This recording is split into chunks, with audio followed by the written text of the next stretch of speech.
Says Mashiach could come now. Mitchell came on time to class. Good evening, ladies and gentlemen. We are going to get started here in a moment as soon as we finish broadcasting it. It's great to see everyone. Very good. We are live on Zoom, live on YouTube, live on Facebook. 2 more shares, and we are good to go.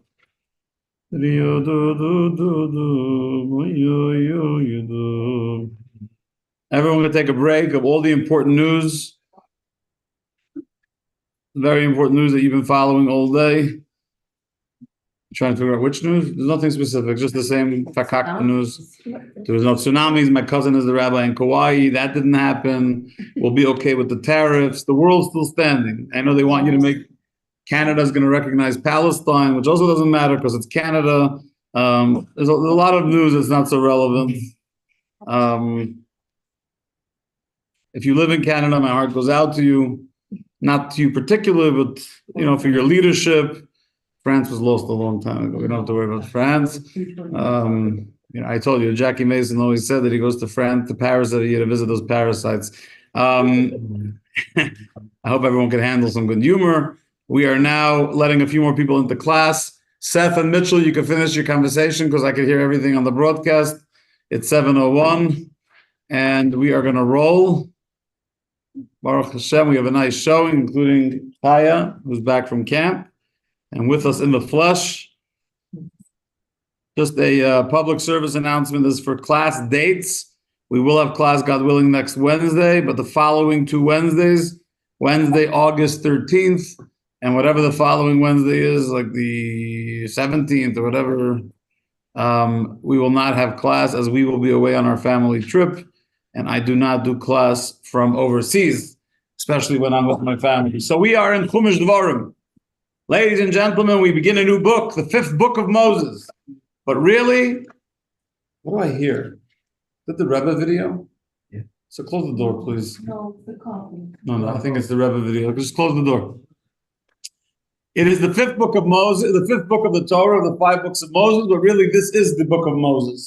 And that's what we're going to talk about today. If you open your Chumash to 1059, right at the beginning, it says, Eila Hadvarim. These are the words, Moshe, which Moses spoke, El Kol Yisrael, to all the Jewish people in the plains of Moab and the east bank of the Jordan. Again, just another reminder. Not only is the west bank ours, but the east bank is ours. And don't let them get you, don't let them control the way you think. There's just a biblical fact. Whether we control it currently or not, that part of Israel, that part of the world is not relevant. Don't ever forget history. Those who forget history are the ones that are doomed to repeat the same mistakes. We don't forget history. And so Moshe goes on, and the entire 5th book of the Torah, Devarim, Deuteronomy, is Moshe Rabbeinu expressing to the Jewish people the mistakes that they experienced, the deliberate sins that they did, the opportunities for repentance. And basically, the entire book is the last 37 days of Moshe's life, where he's giving his last will and testament of what he wants the Jewish people to comprehend and to understand as they enter the Israel. Now remember, these are 2 separate generations. There's a generation that Moshe took out of Egypt. That generation is gone. The older, the people that were older, over the age of 20 when they left Egypt, they are gone. They did not go into Israel. They were punished for the various sins. They didn't go into Israel. This was called the Dar Shenichnusu L'Eretz Yisrael, the generation that entered the land of Israel, was a new generation of Jews who may have been alive at the Exodus, but were not old enough to really experience it. And those are the ones that God entrusted with harvesting and conquering and eventually building the land of Israel. So before I go into today's discussion, which is going to be a general discussion, an important discussion, not related to a specific item in the Parsha, a specific mitzvah in the Parsha, but to a general understanding of what the book of Devarim is about, how it relates to the conversation we had, well, we've had many times, but specifically in a previous JLI class, about the oral Torah versus the written Torah, and what this has to do with us in our belief in Hashem.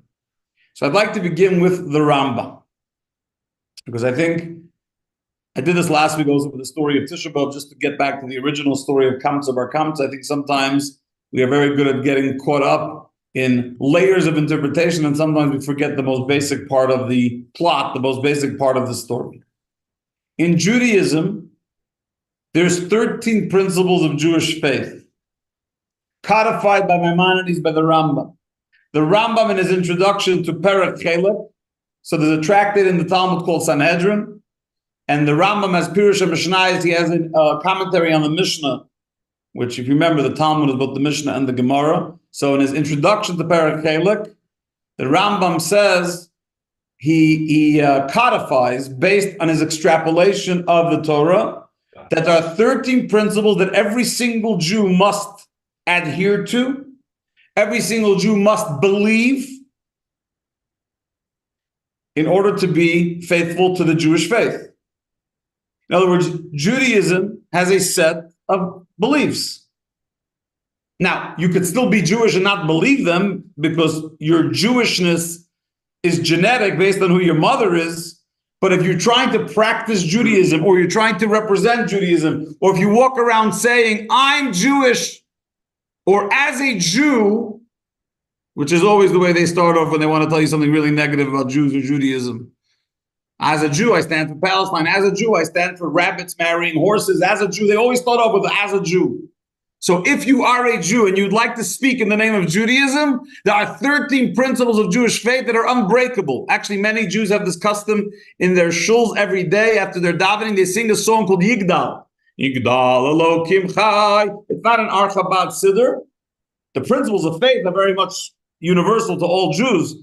But this particular prayer, which is a poetic combination of the 13 principles of the Rambam, are sung and recited by many, many hundreds of thousands of Jews every single day. It's called the song, it's called Yigdal. What are those 13 principles of faith? I'm going to read them to you, and then you're going to see how this correlates with what I'm sharing in the parsha. Belief number one, believe in the existence of the Creator, who is perfect in every manner of existence and is the primary cause of all that exists, which is also the first statement in the Rambam's codification of Jewish law in general. He's the Amita Simotze, Mimenu Nimtzu Kol HaNimtzoyim. He is the true existence. Everything else exists because he exists. If God doesn't exist, nothing exists. And to believe. And by the way, that I just want to explain, in Judaism, before I get to number two, in Judaism, there's a commandment that we say it in Aleinu, every time we say Aleinu. There's a mitzvah in the Torah called Yedias Hashem, knowing God. How do you know God? The Rambam says, go into nature, celebrate childbirth, celebrate Yellowstone, celebrate Glacier, go to Fairy Lake. You'll know God. See miracles, you'll know God. But then there's beliefs. And the difference, obviously, is belief by definition means you're not always going to be able to prove it. You're not always going to be able to see it. That's the point of belief. That these are the principles, everything else follows that. So if you're not in the mood one day, it doesn't change the beliefs. You don't have to always be in the mood to recognize that truth. But let me tell you, if you live by these 13 principles, which every Jew should, is obliged to, you'll live a happier life. So the first one, again, the existence of the Creator, who is perfect in every manner of existence and is the primary cause of all that exists. Number two, the belief in God's absolute and unparalleled unity. God doesn't have partners. God doesn't have sons and sons-in-laws. God is one. How many times do we say that in our prayer? Hashem echad, ein od milvado. There's no one besides him. Number three, the belief in God's non-corporeality, right? Nor that he will be affected by physical occurrences such as movement, rest, or dwelling. God is not physical. He's not limited by physicality. He doesn't have any of the attributes of physicality. Any type of association of God with physicality is an abomination and considered heretical. Number four, the belief in God's eternity. God was, is, and will be. It's not debatable. We can make jokes occasionally, but God didn't start one day. He's not going to end one day. He was and always will be. Number five, the imperative to worship God exclusively and no foreign false gods. You can't say, well, I'll believe in God and I'll also believe in Hindu Lali Lama, whatever, Hare Krishna. I'll do a little bit Buddhism on the side just to cover my bases because I need to do some intake of the shamans, and drama sala. That's not Judaism. We welcome Jews, even if they're Nebuch celebrating Buddhism, unfortunately, Nebuch, sadly. But if that's Jewish faith is number 5, worship God exclusively. Number 6, the belief that God communicates with man through prophecy, which is a foundation for all the prophets. And it's very important what I'm about to say. And the next one, because it connects to what I'm going to talk about in the parsha. Number 7, the belief in the primacy of the prophecy of Moses, our teacher. That even though we believe in all prophets, if they have the legitimate prophecy the way it's mentioned in the Rambam, but Moshe is unique in his primary prophecy. He's the prime prophet of Judaism. By the way, I do it with Christian groups all the time. They come to the shul for these lectures, and the first question I ask them is, so who's the greatest man to ever live? Imagine if they're a bunch of Christian teenagers, it doesn't take them a moment. But then they realize it's a trick question. I don't even have to fix it. So they say, Mr. Yoiselman, JC, and then they look at me and I have this big smirk on my face, and then on their own they go, Moses? Like, yeah, where do you think everything else would be without him? And they're like, oh. So it's number 6 in the beliefs of number 7 in the belief of Jews. Number 8, the belief in the divine origin of the Torah. I had this argument with someone last week. The Torah is not a man-made book of ethics. Moses is not Shakespeare. As much as you like Shakespeare, that's not the Torah. It's not poetic. It's not beautiful. It's not such a great book. The rabbis it's godly. It's divine. Number 9, the belief in the immutability of Torah. The Torah does not change. Yeah. It's on sale. The Torah doesn't change, no matter what. But Rabbi, it's 2025. Don't you think we should revisit Leviticus? Thou shalt not sleep with their mother-in-law? No, I think it stays the same. It's in the Bible, it's in the Torah. Oh, you don't like that commandment? Figure it out. Number 10, you need to take a break, feel free. The belief in God's omniscience and providence. He's not limited by time, and he's everywhere. Everything's ordained by him. Number 11, the belief in divine reward and retribution. I can't even tell you how often Jews say to me, Rabbi, we don't believe in heaven and hell, right? Like, what do you mean we don't believe in it? We came up with it. It comes from Judaism, the idea that maybe it's not as spooky and weird spoken like that guy with the red devil with the pitchfork. That's all man-made shenanigans. But the idea that there's punishment and reward, it's not only an idea in Judaism, it's number 11 of the 13 principles of Jewish faith. Number 12, the belief in the arrival of Mashiach and the Mashiach era. Oh, I'm Jewish, Rabbi, but I don't buy into this whole Mashiach thing. It's like someone saying, I'm Jewish, I don't buy into Yom Kippur. Yom Kippur is not one of the 13 principles. Mashiach is. And number 13, the belief in the resurrection of the dead. And that makes a lot of people uncomfortable. Me, my old cousin Teddy, who I never got along with, is going to come back. I'm like, that's what Teddy's thinking about you. Like, I'm going to have to meet cousin Seth. You don't have a cousin Teddy, right? Okay, so I can use Seth. The point is, yes, when Mashiach comes, like obviously there's details in the process of how it's going to work and who's going to be resurrected and how they're going to be resurrected. Are they going to get resurrected old or young? With the clothing they dyed or the shrouds? There's a lot of good questions. And we had once a lecture about that years ago. The point is there will be the resurrection. That these are the 13 principles of faith. Now, that being said, we can go into today's class because the Gemara says, the Talmud says in the Tractate of Megillah, that unlike the first 4 books of the Torah, which were said mipi agvura, said by God directly, meaning every word in the first 4 books of Genesis, Exodus, Leviticus, and Numbers, all 4 of them, every word in them was written by God, meaning those are the words that God wrote, not with a pen, meaning the words are the words of God. Who dictated? It's not relevant how it came to us. The point is the words were the exact words were written and delivered by God. The fifth book, which we just started studying this week, Devarim, Deuteronomy, Mipi Atzmoi. Moshe said it on his own. What does that mean? It doesn't mean that Deuteronomy was not God's gift. If it's part of the 5 books of the Torah, then obviously God gave it. And actually, if you just read, in number 8 is the belief in the divine origin of the Torah. The Rambam says in other place that if you say that one letter of the Torah isn't from God, you're a total heretic. So obviously, even Deuteronomy is from God. So what's the difference? What's the nuance, the difference between the first 4 books and the book that we're now going to study till after Simchas Torah, when we finish the Torah? The book of Deuteronomy. So the explanation is as follows. It's how it was transmitted.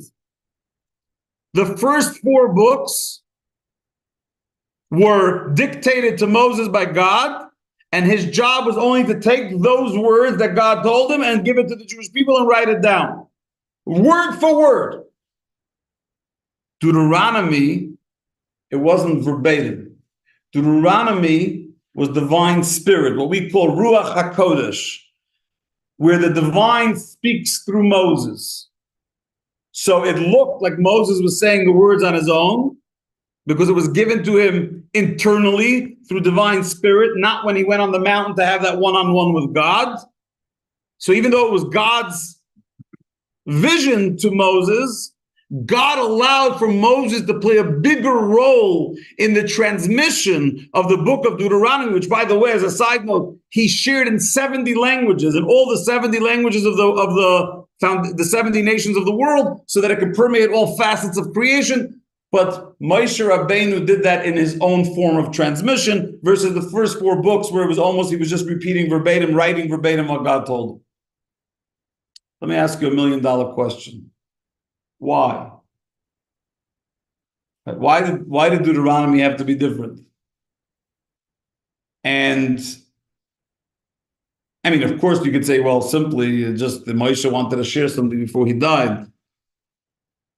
But in Judaism, we don't take that as an explanation, meaning there has to be a divine reason for why this book would be transmitted different than any other book. There's a reason for everything. And in this incredible analysis, which the Rebbe addressed in multiple different places, the Rebbe explained that the book of Deuteronomy was going to serve as the foundation for the oral Torah. What's the main difference between the written Torah and the oral Torah of Judaism?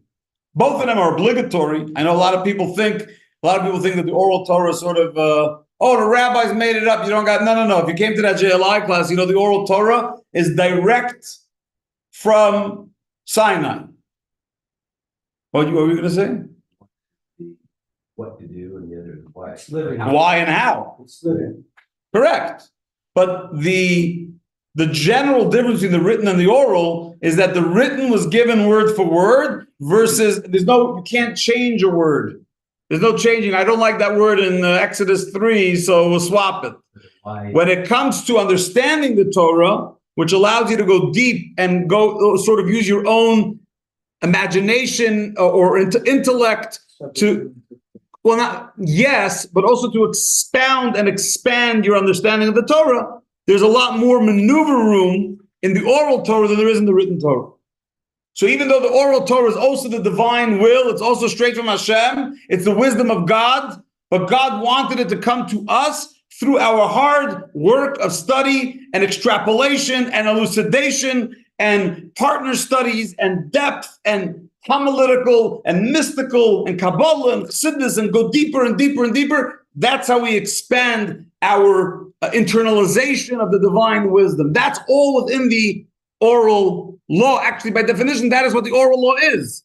It's all divine, but divine where the human being plays a part in extrapolating and in digging deep into understanding it. These were even the great rabbis of the Talmud and the Mishnah and the Gaonim and all those eras. They were human beings. In Judaism, there's only one God.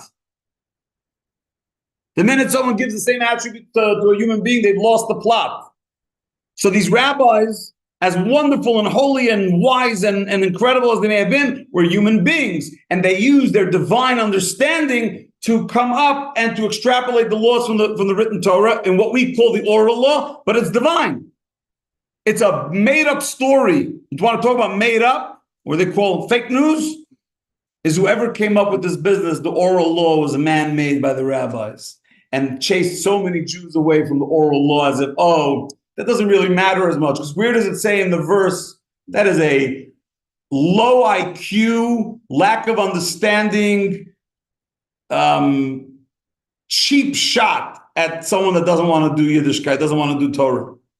There is no such thing as Torah without written and oral law. They're interconnected, they're one, they're intertwined, but they come about in two different ways. One is verbatim from God, the other is through our human condition, human intellect to allow us to go deeper. And that is actually the goal of the book of Deuteronomy, the book of Devarim.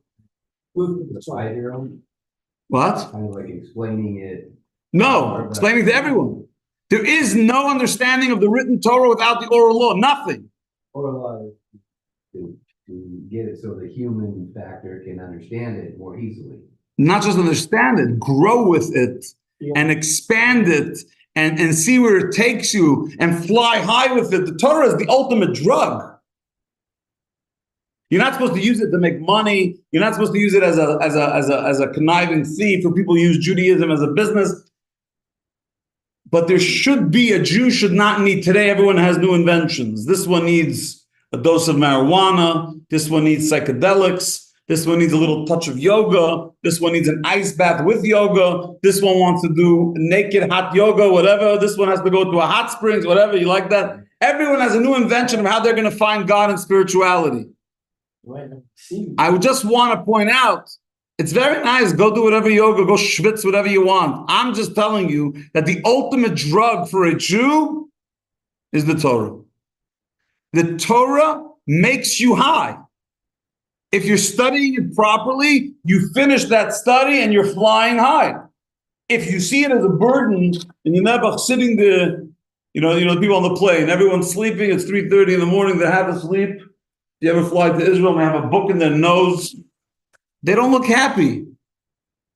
But the Torah, it says, Torah is Hashem Temima, right? The Torah of Hashem is wholesome. Meshivas Nefesh brings you life and enthusiasm. Pikudei Hashem Yesharim, the commandments of God are upright. Mesamchei lev, they bring joy to the heart. What do you think on Tisha B'Av you're not allowed to learn Torah? This Sunday, until afternoon, you're not allowed to learn Torah. Why is a Jew not allowed to learn Torah? Because at Tisha B'Av you're supposed to be sad. You're not supposed to be happy. So if you do Judaism, you study Torah correctly, you should be on a high.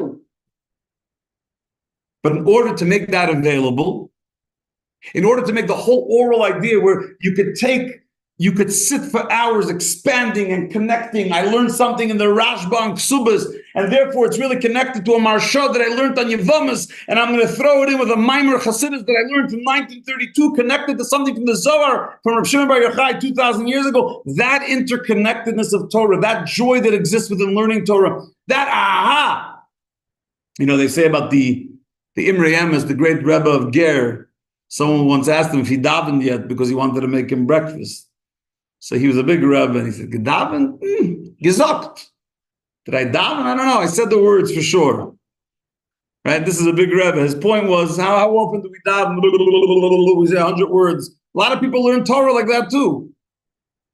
Oh, what did you just say? You ask him 5 minutes later, what did you learn?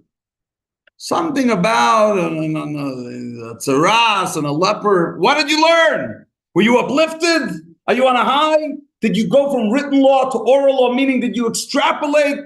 Moshe Rabbeinu, Moses gave us the book of Devarim to show us how we can do our part in Torah and expand it in ways that only the human mind can do, and that's exactly what God wanted. Not to expand it, to distort it, and to molest it and destroy it, like all these chachamim that show up. Rabbi, it says you should love your neighbor as yourself, therefore love is above all. Yeah, love the way God told us to have love. Not that you get to make up some bava mice and destroy 13 other mitzvahs of the Torah in the name of love. You don't get to do that. I mean, you can do whatever you want. America's a free country. for now.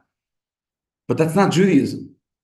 Judaism is about celebrating the written law and then recognizing how blessed we are that Moses created the foundation in the oral law so that we have a concept of oral law, that we can take the Torah and fly high with it and bring the ultimate joy of this world. We live in a world where everyone's obsessed with joy. Everyone's obsessed with gratification, satisfaction. You go on an airline for 5 minutes, you suffer, and they send you a survey. What was your satisfaction rate? I just did it this morning for JetBlue. It was very low, the satisfaction rate. But that's a separate issue. Everyone needs satisfaction and then gratification. In America, and I've shared this before, we have this obsession with instant gratification. I told you the story with the Russian who made Aliyah to Israel. I think I said this many times before. And he was in the grocery and he saw potato powder. He's like, wow, make potatoes from powder. Then he sees milk powder. Then he gets to the pharmacy section. He sees baby powder, and he goes, "Oh my gosh, this too!" And, everything has to be instant. I was watching today in the grocery. 90% of the people are walking out. This one has their pepper steak ready-made dinners in the freezer. There's ready-made microwave dinners. This one has a pizza ready-made. What's so complicated to make a little dough and put some cheese? And it's 5 o'clock in the afternoon, which means you're already heading home at 5 p.m. Huh? Pizza dough is hard. So pizza dough is hard, but the rest of them, it's 5 p.m. It's not like you're going 12 o'clock at night and you're hungry and you don't want to start making dinner. It's 5 p.m. Go home and make a wholesome, healthy dinner. But it has to be instant. Instant. See what happens at a luggage conveyor belt if the luggage comes out 10 minutes late. If you ever want to meet a group of angry people, you would think that they were living in Caracas and they're surviving on 2 things of chocolate every day. But that's the reality. Nick, you wouldn't know about that. You don't go to conveyor belts because you only take the luggage on the plane. Very good. I've shared the story about the guy who was a very wealthy man who made a big party. He built a new mansion and he took them to the back of the mansion. He had a pool and there was 2 crocodiles in the pool. And he says, he's a millionaire. He says, any of my employees, whoever can jump into the pool and come out in one piece, I'll give you whatever you want. Ask whatever you want. So everyone's backing away. No one wants to go into a pool with crocodiles, although my Uber driver in Salt Lake City last week told me that he's from Rwanda. He told me crocodile meat is one of the best meats you can ever eat. I think I told you that on Shabbos. So that's a side note. Turns out people eat crocodiles. But they're very much not kosher. Either is the zebra he told me he ate. Don't ask me if people eat zebras. I never heard of that in my life. I thought zebras were animals you're supposed to enjoy in Kenya. I never knew they're supposed to eat for dinner. Imagine come home and they say, what do you like for dinner? I'd like to have an appetizer of crocodile and main course of zebra. It just sounds ridiculous. But anyhow, they're looking at the pool and everyone's backing away and suddenly they hear a big splash and they see one of the employees. He's in the pool. And he's pushing and he's swimming and he's pushing the crocodiles out of the way. And somehow he miraculously gets through the pool and comes out. And he's huffing and puffing. And the boss now is messed up because, no one was supposed to go in. He goes, well, I'm a man of my word. I said that whatever, you can ask whatever you want. And the man in his last breath goes, just tell me who pushed me in. So, we spend so much time, right? If you look at the black box, of the American condition, of how the human beings in America crash, right? Just like planes have a black box, you can find out why it crashed. Why do human beings crash spiritually? Why do they crash emotionally and mentally? Why is 90% of this country taking Adderall and going to therapy? If you look at the black box, you're going to find 2 words. Instant gratification. We need everything and we need it now, like the prayer of Serenity in New York. God, we need it and we need it now. Huh? Toughen up, suck it up. And that's not the Torah way. It's not the Torah way. It's not about instant gratification. It's about toiling in the Torah until you start enjoying it. If you're not enjoying the study of Torah, then one of 2 things. Either you have a horrible teacher, which is okay. You probably should get a new one, or you're not really studying Torah properly. The Torah should literally lift you up like you were discovering America for the first time. You should be as excited as Columbus was when he, whenever he pulled up wherever he landed in whichever rock. And if it's not, something's wrong. But using the Torah as some kind of, as a Jew, go away. Go away. Stop making statements in Judaism. You never opened up a book of Torah. You never spent the night toiling over a mimer, toiling over a blot Gemara. If I threw a Yibbamis at you, you wouldn't know where it hit you. Can't read Hebrew, can't read Aramaic, but you, as a Jew, you're making statements for Judaism. Go learn a blot Gemara. Go get excited. Go get high on a mimer chassidus, not a marijuana, not an Adderall, on a mimer, a Hasidic discourse. A mimer is a discourse, a deep Hasidic discourse. That is what Devarim did. The book of Deuteronomy was Moses' way, was God's way of creating two realities for us. Number one, if you look at the book of Deuteronomy, it's mostly rebuke to bring people back. He wanted to make sure the generation that goes to Israel doesn't mess up so bad. He wanted them to know they could do tshuva. Now think about it. What's tshuva?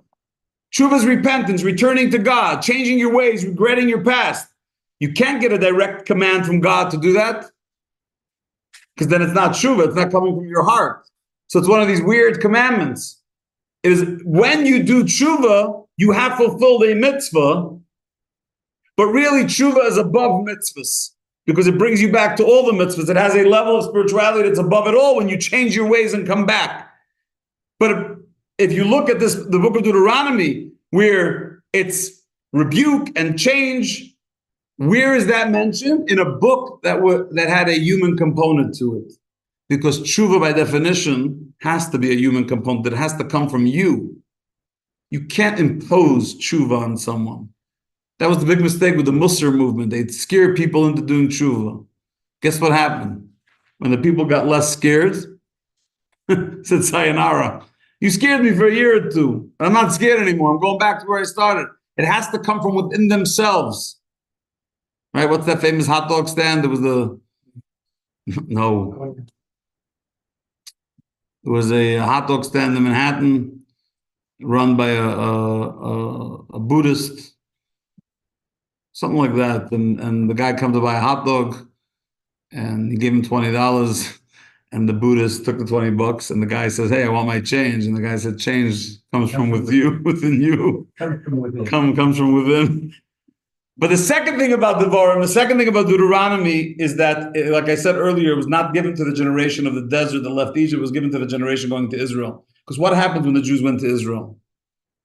La La Land came to an end. No more manna, no more clouds of glory, no more well of Miriam, no more super duper stupendous miracles. Now you got to go work the land. You got to go into reality. So the book that they got going into reality was a book that had a human component to it, so they can relate to it and realize what role they play in that process to connect with Hashem in a way where their intellect and emotion is utilized in the service of God. And that's a very, very important lesson at all times, but it's specifically in this time when you live in a world where there's moral, immorality is reigning supremely. In Europe, parts of this country, obviously in the Middle East, sickness, mental sickness, where, like King Solomon says, people call light darkness and darkness light. It's literally like Solomon was around. Let's support terrorists and not good people. Let's stand with Hamas and not stand with sane people. Wherever you turn, right? Let's stand with the guy who shot a CEO of a healthcare company and not with the family of the guy who are now, the wife and children of the guy who was murdered. I don't like healthcare companies a lot. If I chose one entity in the world to hate, it would be insurance companies. I would never think of hurting an executive. I don't even, it's a much bigger issue than one person. It's a societal issue that needs to be fixed. But that, when you start defending murderers, you know that the world's bananas. So people say we don't have a temple, and our temple was destroyed, and we're in exile, and blah, blah, blah. Go bemoan your life. Or realize that God gave you the greatest joy, the greatest gift, the greatest blessing, and that is the Torah. You have access to it 24/7. No excuses. You can study Torah, the written Torah. You can study the oral Torah. You can extrapolate. You can go deep. You can internalize.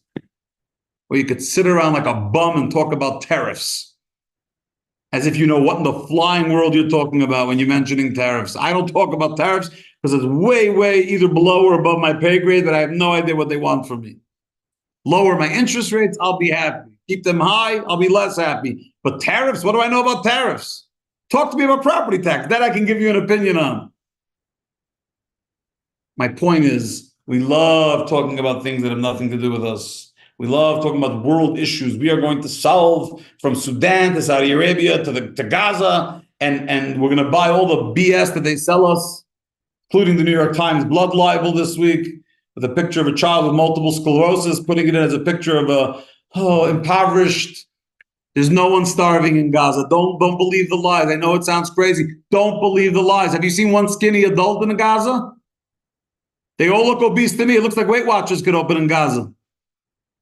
If they opened up one branch of Start Fresh or one branch of Weight Watchers, they'd both be in business. But the world buys it so easily because it's a world with no moral compass and with leaders who are spineless to say the truth. Yes, it's not the most attractive thing to speak. Oh my gosh, Rabbi, do you not care about the poor people in Gaza? First of all, I do. The ones that are indeed poor and the ones that are suffering. As I didn't say there's no suffering in Gaza. I just said there's no famine in Gaza. Of course there's suffering. If I had to live in a tent for 2 years, I'd also be unhappy. But ask yourself why they're living in a tent. They weren't just laying on the beach one day drinking martinis and suddenly Israel decided to bomb them. But the immorality is so rampant that it becomes harder and harder for people to have a moral compass. How do you retain your moral compass? There's only one way. Torah Hakadoshah. You take out your Torah and you learn Torah, and not just Torah, but Torah more and more and more. You go a day without Torah, you're going to become depressed from the news. You study a good dose of Torah, you'll be uplifted and you'll ignore all the Baba Mises, right? What do Jews do? You get a good weapon, you live in a healthy community, and you learn loads and loads of Torah. And you won't care what the Chacham on CNN and the genius on Fox and the Nudnik on MSNBC, who cares?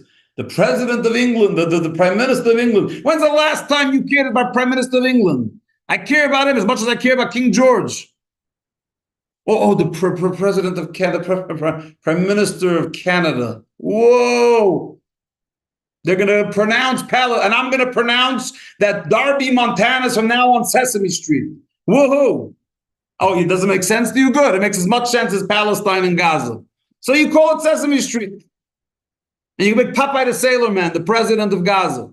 It's not going to change reality on the ground. So stop buying into it. Stop letting it make your brain bananas. Remember, God is the protector of Israel. Shomer Yisrael.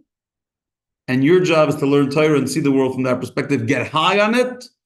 Everything will fall right into place. Wishing you a wonderful evening. Be inspired, be uplifted. Have an easy, meaningful fast. If Moshiach, God forbid, does not come by Shabbos. Saturday night in Bozeman, the fast begins at 8:47 p.m., an hour before Shabbos ends. At 8:47, the fast starts. We're going to have Lamentations. We're going to read the book of Eicha, Lamentations, here at the Shul at 10 p.m. And the fast ends Sunday night in Bozeman at 9:28 p.m. And we will have a mincha service with the Torah reading at 7:30 p.m. on Sunday. May these days be transformed to days of joy and jubilation. With the coming of Mashiach Tzidkenu, may they speedily in our days. Amen. Sei gesund, be inspired, and we'll see you next week, Wednesday. Good night, Michal. Good night, Ruth. Good night, Jan. Good night, Randy. Hey, Rabbi. Yeah. Good to see you. Do you mind going back to your list? Can you restate number 2 and number 10 on the Rambam list. I was Number catching- 2 is the belief in God's absolute and unparalleled unity. Thank you. And you said number 10, Right. the belief in God's omniscience, fact that he's omniscient, and providence, the divine providence. Thank you.